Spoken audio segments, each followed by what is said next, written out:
তো আজ আমি তোমাদের দেখাবো যে চিড়ে ভাজা কি করে করা হয়, মানে মুচমুচে চিড়ে ভাজা বাদাম ছোলা দিয়ে। তো প্রথমে কড়াই চাপিয়ে নিলাম। এই যে কড়াইটা গরম হয়ে গেলে, আজকে খুব বৃষ্টি পড়ছিল তাই আমি ছাদে গিয়ে কারি পাতাগুলো তুলে নিয়ে এসেছিলাম।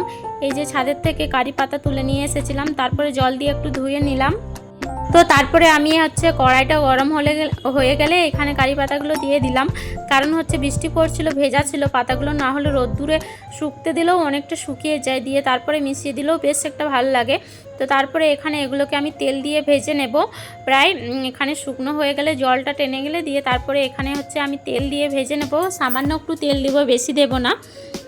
তো তারপরে এই যে তেল দিয়ে দিচ্ছি, এখানে একটুখানি দিয়েছিলাম, বেশি দিইনি, কারণ বেশি দিলে হবে না ঠিক একটা।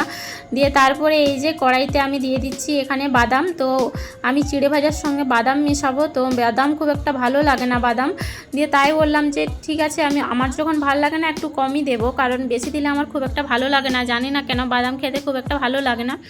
তো তারপরে এখানে দিয়ে দিলাম ছলাগুলো আমি ভেজে নিচ্ছি। দিয়ে ভাজা হয়ে গেলে দিয়ে ওই ওপরের খোসাগুলো ছাড়িয়ে নেব।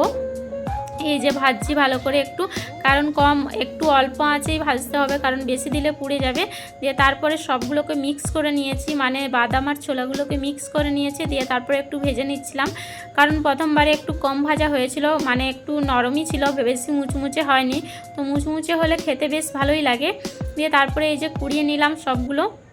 দিয়ে তারপরে আবার তেল দিয়ে দিলাম কড়াইতে, কারণ চিড়েগুলো তো করতে হবে। দিয়ে এখানে প্রথমে লঙ্কা দিলাম, লঙ্কা শুকনো লঙ্কা। দিয়ে তারপরে কারি পাতাগুলো তুলে রেখেছিলাম, তো কারি পাতাগুলো এখানে দিয়ে দেবো। প্রথমে একটু নুন দিয়ে দিলাম, দিয়ে তারপরে এই যে শুকনো লঙ্কা দিয়ে দিচ্ছি। দিয়ে এগুলো একটু ভাজা ভাজা হয়ে গেলে দিয়ে তারপরে চিড়েগুলো ভেজে নেবো, মানে চিড়েগুলো প্রায় সব দিয়ে দেবো এখানে। তো এখানে তেলটা কম মনে হচ্ছে, একটু বেশিই দিয়েছিলাম, কারণ তেলটা একটু বেশি দিলে বেশ ভালো লাগে। তো তারপরে এই যে চিড়েগুলো দিয়ে দিলাম। আস্তে আস্তে এখানে চিড়েগুলো আমি সব দিয়ে দিচ্ছি, যেগুলো দোকান থেকে কিনে নিয়ে এসেছিলাম।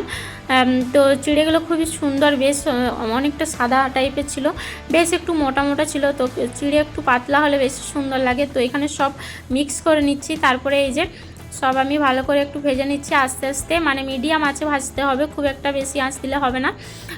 তো তারপরে এই যে আমি এখানে সব মিশিয়ে নিচ্ছি। তো তারপরে যখন ভাজা হয়ে গেছে, এখানে আমি দিয়ে দিচ্ছি এখানে বাদাম আর ছোলাগুলো, যেগুলো আমি আগে থেকে তুলে রেখেছিলাম।